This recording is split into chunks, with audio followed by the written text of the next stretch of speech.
Hey everybody, this is Wandering Winder here, and we're going to today do an installment of the Dominion coaching series. And this is something that Adam and Jake have started over on Adam's channel, but I thought I'd jump in and contribute a bit. I should explain, I guess, a little bit what the Dominion coaching series is. So basically, someone videos themselves playing a game, they give some maybe brief, maybe not quite so brief commentary on here's why I did what I did. Maybe looking back at it, here's something else I was thinking about. Maybe I should have done this. I'm not sure, but this is what I think is best right now, and so here's what I'm doing. But basically, just some brief commentary, giving their thought process, and then somebody else goes back and the coaching part is looks at what they did and offers some criticism or critiques on maybe you should have thought about this, or you should have at least considered that. This play is just worse than this other play for reasons X, Y, and Z. Um, if a play is dominated, or if you just missed, if you wanted to do that anyway, then you could have trashed this instead and bought this, and you're just, an extra whatever ahead, something like that. The for sure mistakes are definitely helpful, but the larger kind of more strategic concepts I think can also be useful. But the point of something like this is to be able to go in an actual game, and because a lot of what we talk about with articles and podcasts or whatever can be very amorphous in general, and Dominion is a game that's played in a very concrete manner. The actual specifics of the situation, the actual specifics of the board are very important. Then having something like this can be a really nice tool for instruction to figure out, okay, here's a very concrete situation. Here's the factors that are relevant, and here's how we're actually applying things that we might learn in a very concrete situation. And so then maybe, hopefully, you, the watchers of these videos, will be able to better take away some of the concepts that you would learn because they've been applied in a concrete, actual, real scenario as opposed to, I'm just talking about the theory of whatever it is. So that's the idea. Anyway, today I'm going over a game played by Jake, aka Screw You, from the Adam Horton podcast. And yeah, we're going to jump right in now. I think this is long enough of an intro. So he's showing the board, which is nice. There's Battlefield and Wolf Den. There's all this stuff that you can see here. And, well, there's not a lot to discuss here. He thinks that the thing you do, at least to start off, is get to forge stuff down. Thinning is good, and particularly with colony around. And there are shelters on this board, so he mentions Wolf Den, which is probably not that important because you're going to forge anyway, but sure. And so he starts doing that. I think that's totally right and correct. So I'm not going to remark too much on the start. At some point, you could think about doing some procession stuff. There's Dungeon and Watchtower at 3, Hamlet and 2, Procession at 4, Lost City, Mystic Vault at 5. You might be able to do that. I am not going to remark on that too much later on. Maybe you guys can tell me that I should be, but it doesn't seem that great to me. The other thing you could think about is Hamlet Watchtower here is can be a thing, maybe with vaults thrown in. But yeah, anyway, we'll get to a little bit more of that later. Starting off, I think you do want to get to forge fast, and he does that, and his opponent basically does the same. So I'm gonna skip ahead a while. Um, okay, so the game's actually starting here, and they both open silver, silver. Turn 3, Personman gets a vault. Jake also got a vault. So vaults doesn't seem like a great card for these decks to me, but it does help you get to forge, so I guess it's fine. Um, Lost City, don't know. They both had exactly 5 as well. With 6, I would at least maybe think about gold. Though maybe I would just get the vault anyway. I'm not sure. I'd have to run a little bit of math on what gets me to forge fastest. But basically, they're playing to get to forge quickly here. Jake gets, okay, so turn 4, we have a real decision. Jake gets a silver with his 4, and then we're going to see that Person Man gets a ghost town. So Okay, here's the first point I want to talk about in this video, about 3 minutes and 15 seconds in. I'm going to link this video in the description of my video, the one that you're watching right now. So if you look down below in the description, you should see a link to this video that I'm playing through from Jake, which is on Adam's channel. Um, anyway, um, so Jake is critical of the ghost town, and he says, well, maybe he thinks the extra card is going to help him hit 7. I don't know. Um, yeah, so I think this is actually a pretty close call between Ghost Town and Silver in this exact situation. But I would definitely not be nearly as critical as Jake is of this exact play of getting the Ghost Town right now. Um, Basically, if you think about it, your goal right now is just to hit Forge, right? And so Jake getting an extra silver is counting on trying to hit Forge by lining up silver, silver, copper, copper, copper, or all 3 silvers with at least 1 copper. That's not super likely, I don't think. I have to run the math again. It's not like crazily unlikely, but it's not particularly likely, particularly because Jake has a 14 card shuffle here. So he has 2 turns to do it to get this forge before the shuffle. And as he likes to say all the time, time in Dominion is measured by shuffles. So you want to get the forge this shuffle. And if you want to get the forge this shuffle, then you want to hit 7 this shuffle. The 14 card shuffle, you only have 2 turns. So getting the silver does help you be able to get to that forge. And Jake gets very lucky and hits it on turn 5. Um, well, how lucky is very lucky? I'm not sure he's like very, very lucky or not. It's not a fractional chance to do that, particularly with the vault already. So, right, Jake's best chance of hitting 7, I said, the silvers is all that, but his best chance is obviously to play vault, and then after you've played the vault, you have 6 cards in your hand. If at least one of those is a silver, then you have 7. You can get a forge. So that's his best chance, but there's a 4 in 14 chance that the vault has missed the shuffle. If the vault has missed the shuffle, then you have to do this silvers thing. So anyway, all of this is to say Jake has a real and not at all trivial chance of hitting 7, but it's not at all a guarantee. On the alternative side, you get the Ghost Town. How does the Ghost Town help you hit 7? And I think, as you'll see in a minute here, it actually helps you hit 7 significantly more than the silver. So first of all, it is going to be effectively an extra card in the first turn of this shuffle. So it's not missing the shuffle. It's missing the turn 4 to 5 shuffle, but it's not missing the turn 5, 6, 7 shuffle. It's not going to be in the bottom of the deck there. So that's one thing. It's guaranteed to be in the shuffle. Now, it has less economic power than a silver, but it does draw you a card, so it's guaranteed to be in the shuffle. So that's one thing, first of all. Second, because it stays out, then Personman shuffle here is only 13 cards instead of 14. Not a huge difference.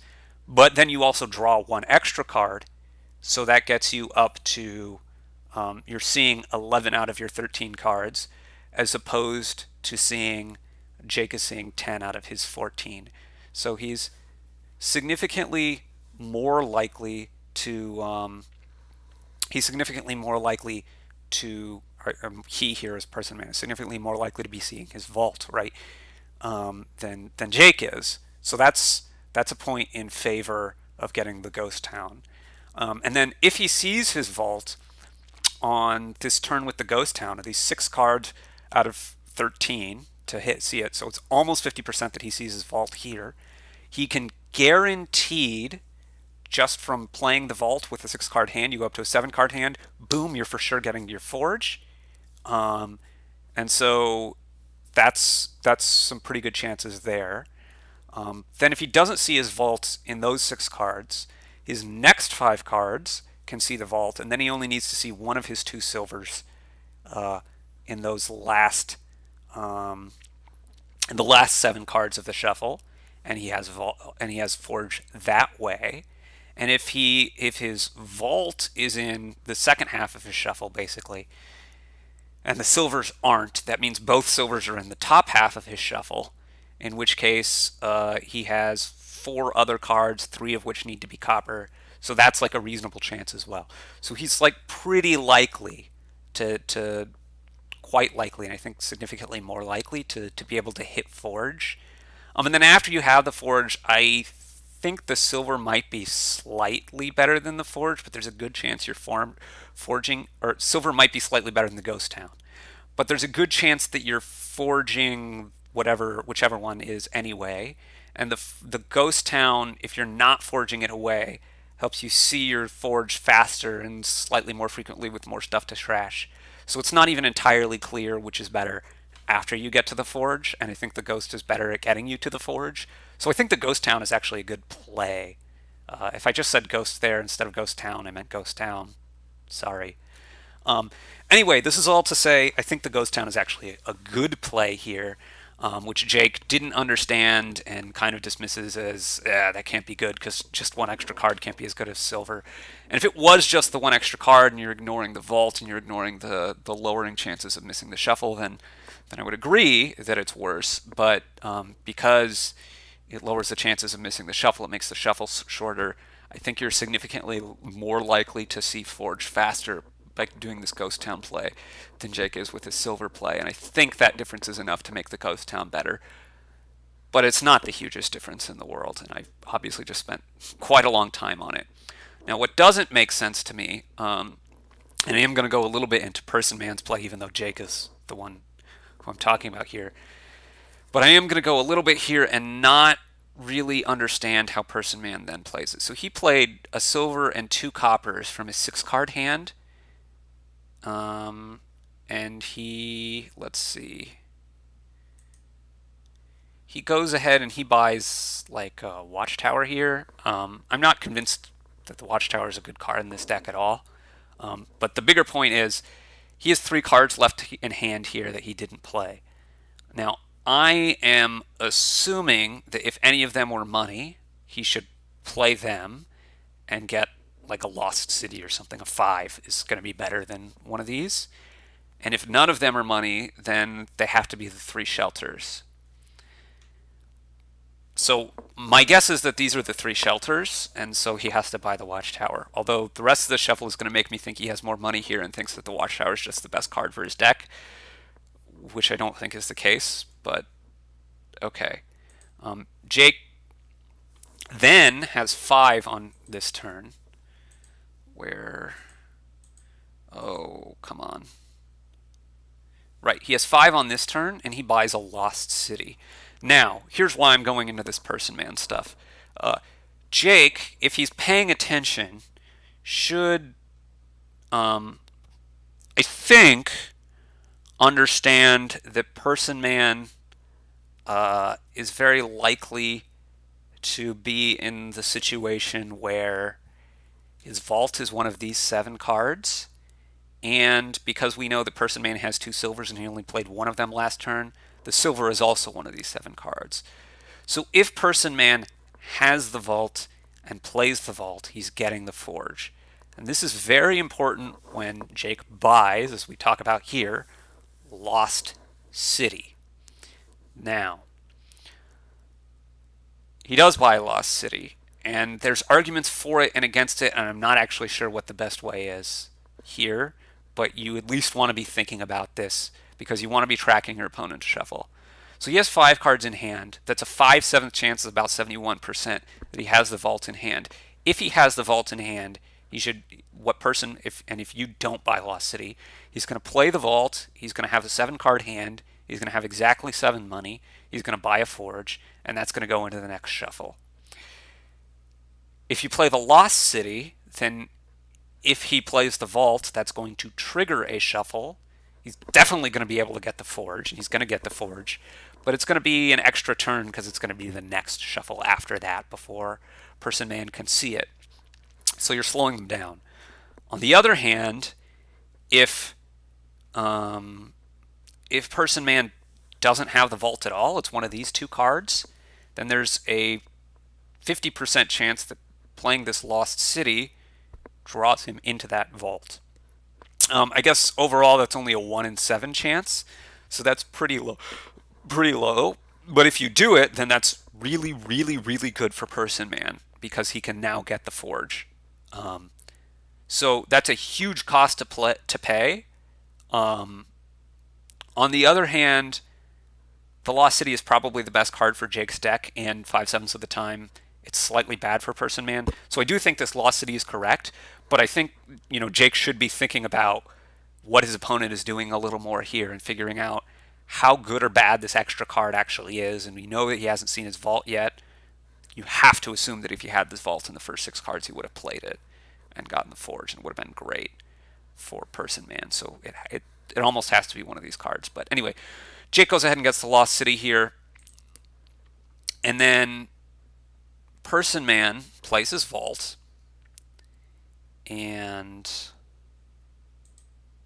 buys his Forge. So you see that it actually worked out okay. Now, the next kind of point that I want to talk about here is, well, I think it worked out okay, but it's possible, there's that some chance that you drew Person Man into the vault.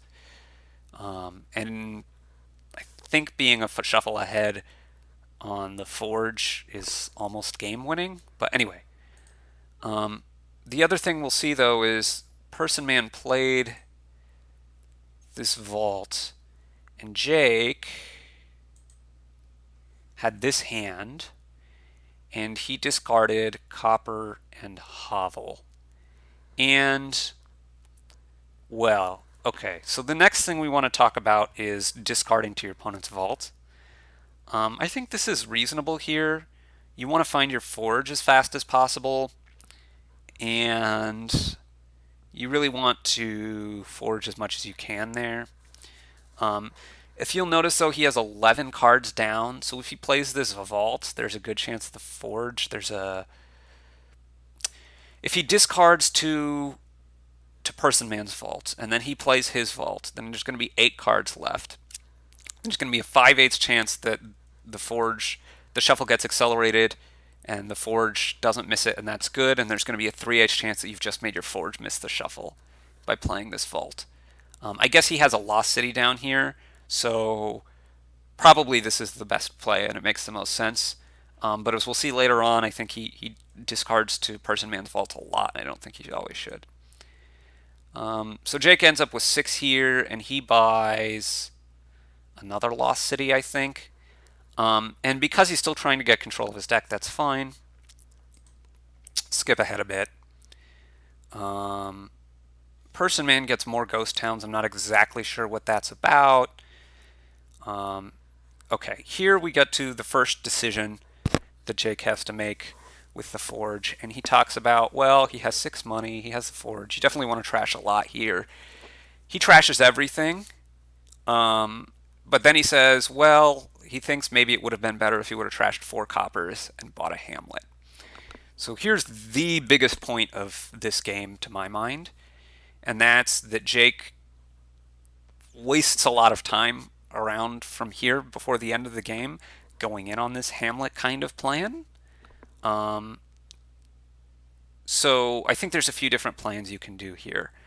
One is you just get enough money up, a couple platinum, and you have your Forge, and you basically try to get and you have some Lost Cities and maybe Vault or whatever to have a little bit of draw. But your goal is to get a colony every turn, and then when you can also be milling a colony. So you buy a colony, mill a colony, and you look to end the game pretty quickly and score a lot of battlefield points. For tiebreakers, if your opponent's doing the same, you want to be getting the gun on that. I think that is the best strategy from this point. The other strategies I could see working, if you want to get the Hamlet, I think you want to be doing that with like Watchtower, but it's going to be a little bit clunky because the best source of money by far is still platinum. You could try to do something with Vault and Watchtower and Hamlet. You're going to need a lot of these 3 cards, and that's kind of tricky. What Jake ends up doing is going for Hamlets and Lost Cities and then in and out of Vaults and getting this stuff and trying to multi-colony that way. And this seems too slow to me because A, it's not easy to get the Hamlet. B, and this is the biggest point, well, Hamlet's the only source of plus buy, but the biggest point to me is that the draw here is quite weak. Lost City and Vaults both increase your hand size by 1. Watchtower can do more, but it's kind of tricky to get it to do that. Like you have to Hamlet down, and then your best payload of platinum doesn't work the best with that, so it's really hard to get. I mean, it's not impossible, but it's a little bit tricky to get, for platinum and a silver or whatever that you're getting to get to 22 that way. So it's hard to do that if you're only drawing up to 6 with the watchtower. So that I'm not the biggest fan on. But then Lost City Vault, which is what he goes for, to draw enough to get 22 money, keeping in mind that the only plus buy is negative cards for you, is just really hard. And I think that's going to cost you too much time. Like, let's think about it in a big sense. You get up to somewhere in the 9 to 11 range. Like if you have 11, you could buy colony. Or you could say, well, I'm going to try to build towards double colony. Well, to build towards double colony, the fastest way to get there is to add a platinum. And then the next turn you can add a platinum and, probably enough money to get to 22. So let's take it takes 2 turns to get enough money to get from single colony to double colony. That evens out because then if you start colonying, it takes you 2 turns to get 4 colonies. But if you were just going single colony from the start, then it takes you 4 turns, but you started 2 turns earlier. So you get to 4 colonies at the same point in time. But if you're going for this extra payload to where you can get to 22 in the extra buy, you need a lot more draw to be able to do that. So that's one knock against trying to build more. But I think the biggest extra thing here is just the forge, right? The forge means that even though you're not double colonying, you are effectively shortening the game. You're going to be able to trash maybe even just 2 colonies out of the supply. And so by the time you're actually getting there, right, it's almost like you're racing to 3 instead. And if you're only racing to 3 colonies, then you're actually faster starting with single. So I think it's better to go for single, even if you ignore the fact that double colony you need a lot more draw. But adding that fact in, and I think single and milling is significantly better. So for that reason, there's a long way of saying I don't really like the Hamlet plan. So I do like actually the play that he actually made in the game here, and he got the silver back. I think he's a little bit inefficient, maybe also in ramping his money up. But I'm not going to dwell too much on that. I think a lot of that has to do with he's like always discarding to Personman's vault, which somehow makes you more reliable, I guess, but it also decreases the number of total cards you end up drawing, or if you're drawing your deck, the amount of money you have because you have one fewer card to discard to the vault. Anyway, we're going to skip through a bunch of this stuff here into the next reasonable decision point. So here, again, I think I would forge differently.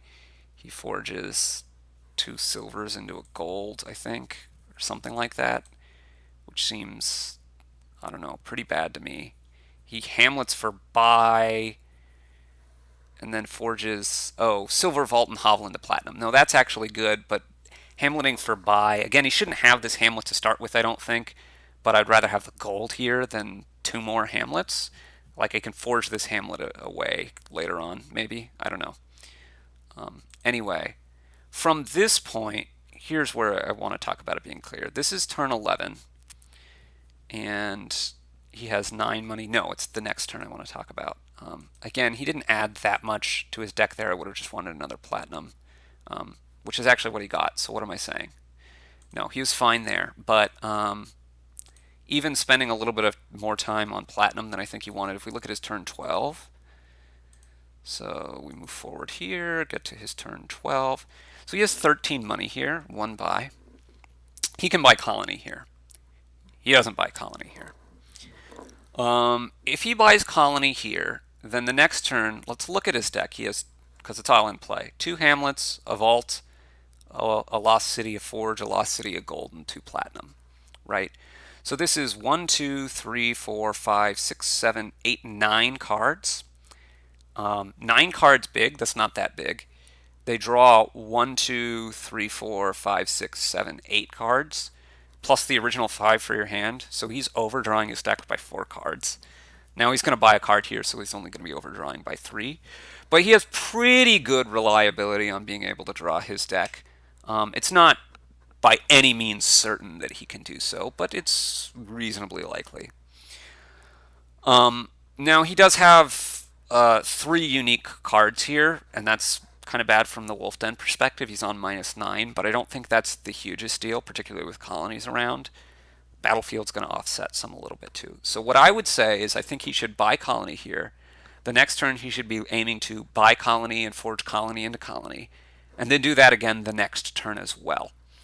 Now it's likely he's not going to be able to do all of that each of those turns, maybe. It's not that unlikely that he can do that, but let's say he can only do that twice, and so he's going to buy colony now, and then buy colony next turn, and buy and forge it the next turn. Or he's going to be able to buy and forge one of the next 2 turns, and the other turn you can only do one of those.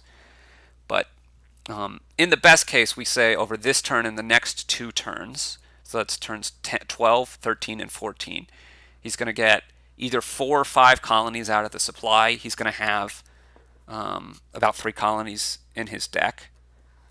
He's going to get either 4 or 5 sets of battlefield points, and there's only going to be 3 to 4 colonies left, and he's very likely to, even over the next turn, be able to go colony and mill again.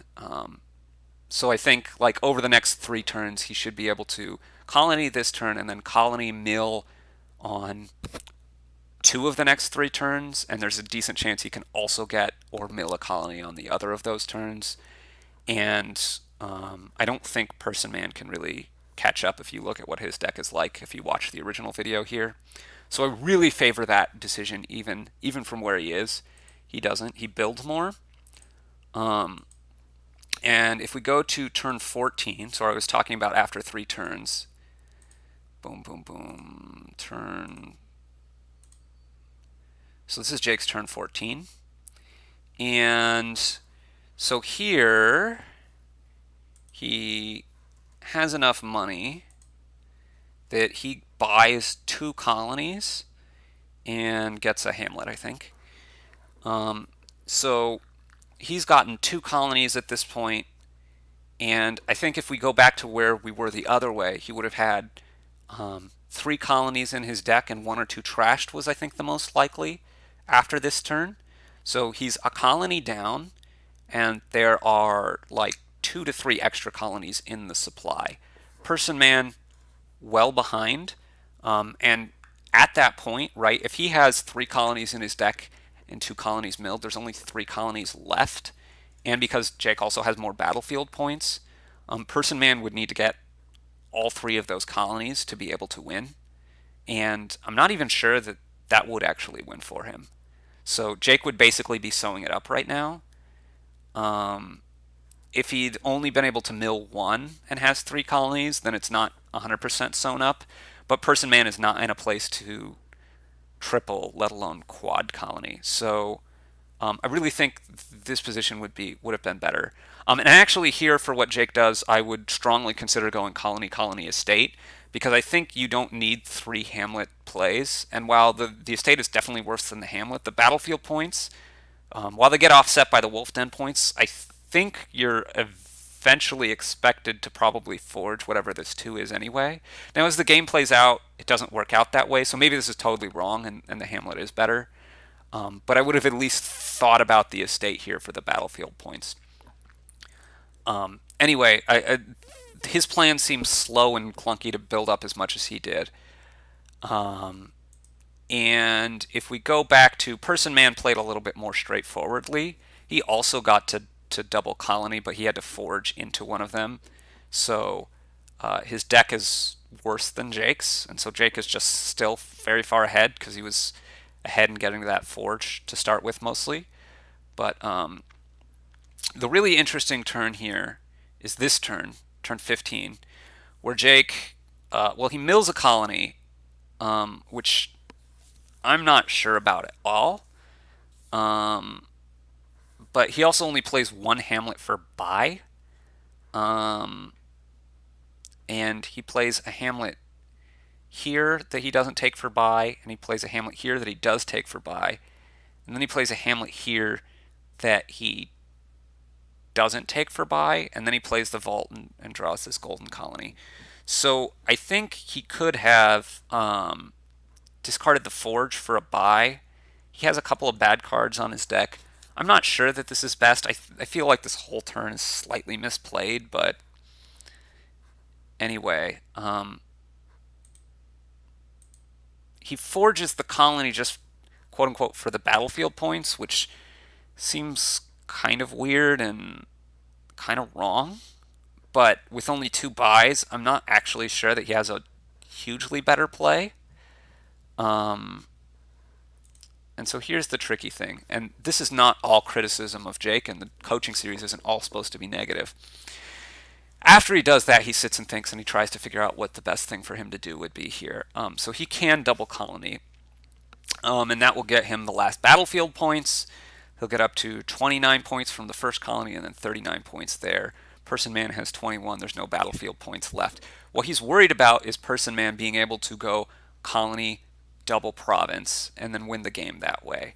And if you'll see, 39 points, colony, double province would get him to 31, 37, 43. Now, I did the checking of Person Man's deck, which Jake should have done but did not. Person Man's deck at this point consists of Forge, Silver.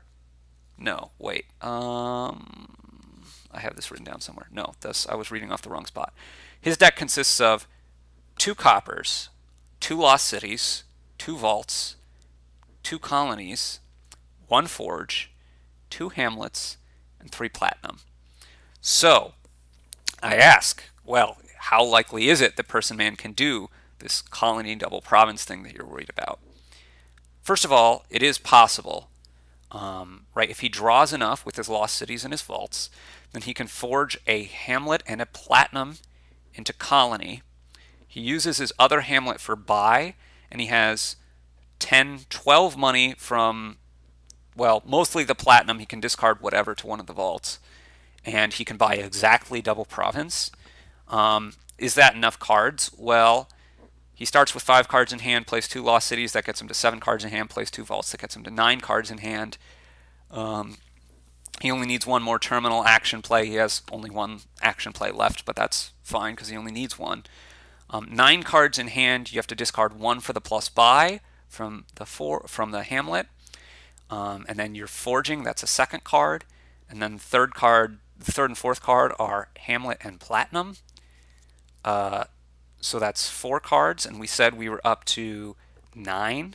So that means that he has 5 cards left, and he needs 2 of those to be platinum, and he needs the other 3 to produce 2 money, which he can get from, again, either the vault or being copper. So, of course, yeah, that actually works. Now, I don't know how likely that is, but it doesn't seem that far-fetched. So, Jake is actually, I think, correct to play around this. When I watched this video the first time, I was yelling at my television because I was watching it on a TV, and I thought that this was a crazy play from Jake here. He doesn't go double colony, by the way. I thought, like, you should just do that. Come on. And I thought if you weren't going to do that, well, then you should probably just double province. I mean, come on, right? That's fine too. Or province and colony or something, right? He gets 2 ghost towns, which seems insane to me. But after doing a thorough analysis, I think it's actually correct. Correct, maybe not the greatest word to say, but I think it's a good play and probably the best play. So as we see on Person Man's turn, like if you're worried about that, what are you worried about? And he could, all of the different things that Person Man can do, and can you still beat that? What Person Man does is he gets double colony, if I remember right. Yeah. So he forges a platinum and a hamlet into a colony, which does leave him with 1 hamlet, which is bad for Wolf Den, but there's no way he could get around that. He actually rebuys the hamlet, so it's fine for Person Man, and he gets another colony. So if I'm not mistaken, this actually also means, yeah, he had the hand that he could have won. He could have gotten that colony double province. So spot on for Jake for not falling into that. And then the ghost towns help Jake here because they give him the biggest hand and they let him do what he needs to do to overcome this double colony. Person Man, I don't think had a better play because Jake, A, there's a decent chance that Jake can mill a colony and buy two. B, like I don't know what else Person Man could do. He can't actually get three provinces, I don't think, and even if he could, I don't think it's enough points. So I just think Person Man was left without an out here. And Jake set himself up so that he has a 7 card hand. Excuse me. He has a 7 card hand to start the turn. Where do I get to the turn start here? He has a 7 card hand to start the turn, and he just needs to be able to draw enough to where he can. Well, we'll see here in a second. He forges Vault and Gold into Colony and then buys multiple provinces, and that gets him enough points to win. I'm not sure if he had potentially other outs, if he could forge differently. So I'm not 100% sure that this is necessarily the best because this did require him getting quite a lot of points off of getting rid of Wolf Den stuff. The 2 provinces also escaped the Wolf Den penalty. So I'm not sure that it was necessarily hugely likely, but I think it was a good play because I think it's not that unlikely. He has 3 hamlets, he has a couple lost cities, and he had 4 extra money here. So it's a little bit wonky because I think his money comes in chunks of 5. So I don't think he could necessarily fail to draw anything, but he can draw it all as long as the Lost City wasn't one of the last 2 cards. I think he's okay. And actually, he discarded Hamlet for a plus buy, so he could have discarded later and still been fine. He discarded Colony and Hamlet, and still got to the end of his deck. If he didn't discard the Hamlet, he could play the Hamlet. So I think Lost City would have had to been the exact last card of the deck for this to not work. So I think this is fine. And there you have it. So I think actually a good play by Jake here at the end. But the key takeaway here, the 2 big things were this Ghost Town actually made sense in this early turn. It helps a lot, and Jake got lucky to hit 7 naturally. And then here, that Ghost Town being around the 315 mark. Here, I think it's better to go for single and mill on the colonies rather than trying to build up as much as you did. You save time. But this has been a really long, overly long coaching series vid, and in future I'm going to try to keep them shorter, but this is where this one was now. I spent a lot of time analyzing it, so I wanted to talk about it a lot. Hopefully you're able to learn from it. If you have any videos or any games that you want to send in, I'd love to see them. Just send me a message, and we can potentially look at doing this on your videos as well. If not, we'll see you next time with the next video.